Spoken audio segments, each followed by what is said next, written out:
भाई साहब ने मेज के नीचे हाथ डाला और नटराज की टूटी हुई पेंसिल निकाली, जैसे इसी से दुनिया फतह करेंगे। उधर बाकी लोग भी अपने अपने गुप्त खजानों से हथियार ऐसे निकाल रहे थे जैसे जादूगर कबूतर निकालता है। बस रेफरी की सीटी, उफ मेरा मतलब एक इशारे का इंतजार था और सबके सब मैदान में ऐसे टूट पड़े जैसे लंगर में आखिरी पूरी बची हो। एकदम भयंकर गैंग वॉर यानी दे दनादन शुरू हो गई। अपना हीरो लाओ कियान, जिसे हम बाबू भैया कहेंगे, एकदम शरीफ बनकर साइड में खड़ा था। सोच रहा था अब उनको लफड़े में नहीं पड़ना, लेकिन तभी उसने देखा एक कैदी दूसरे का गेम बजाने वाला है। बाबू भैया के अंदर का सिंघम जाग गया, दौड़कर उसे रोका और साइड में दबोच लिया। तभी जेल पुलिस ने धाया धाया गोली चलाई और सारे शेर भीगी बिल्ली बनकर जमीन पर लेट गए। कुछ समझदार लोग तो मिट्टी से खून ऐसे छिपा रहे थे जैसे बिल्ली पोटी छिपाती है। बाबू भैया ने मुंडी ऊपर की तो देखा खोपड़ी के ठीक ऊपर सीसीटीवी कैमरा उनका आधार कार्ड वाला फोटो खींच रहा है। बस भाई, दिल के अरमान आंसुओं में बह गए और तोते उड़ गए। इनाम में बाबू भैया को समाज सेवा के लिए 9 साल का बम्पर बोनस मिला, पुराना वाला मिलाकर पूरे 10 साल का वनवास। और तो और उन्हें नॉर्मल जेल से उठाकर हाई सिक्योरिटी यानी नरक लोक में शिफ्ट कर दिया। ये गुड न्यूज मिलते ही घर पर बैठी भाभी जी ने भी मौके पे चौका मारा और तलाक के कागज कुरियर कर दिए। खत्म, टाटा बाय बाय। बाबू भैया को ऐसा झटका लगा जैसे बिजली के नंगे तार पे पैर रख दिया हो। अब भाई उस काल कोठरी में दिन में बस 1 घंटा मिलता था बाहर ताजी हवा खाने का, वो भी एक पिंजरे में। अब जीवन में कोई मोना डार्लिंग तो बची नहीं थी,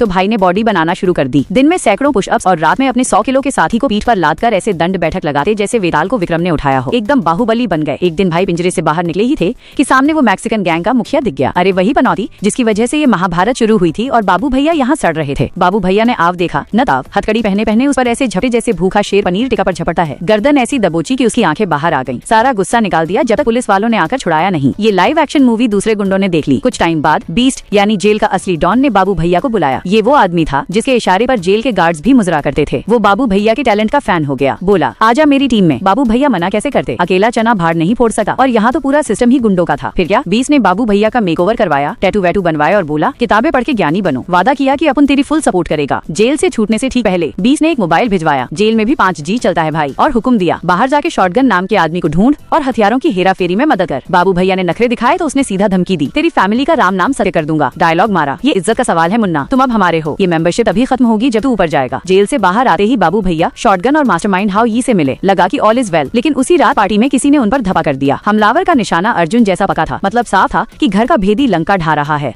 बाबू भैया की लोकेशन सिर्फ शॉटगन और हाउ यी को पता थी। हाउ यी तो बॉस था, वो खुद का नुकसान क्यों करेगा। तुषा की सुई घूमी शॉटगन पर। अगले दिन मीटिंग के बाद बाबू भैया ने अपनी खटारा कार से उसका पीछा किया और देखा कि वो जिससे मिल रहा है, अरे मैया वो तो पुलिस वाला निकला। मतलब शॉटगन ही असली विभीषण था।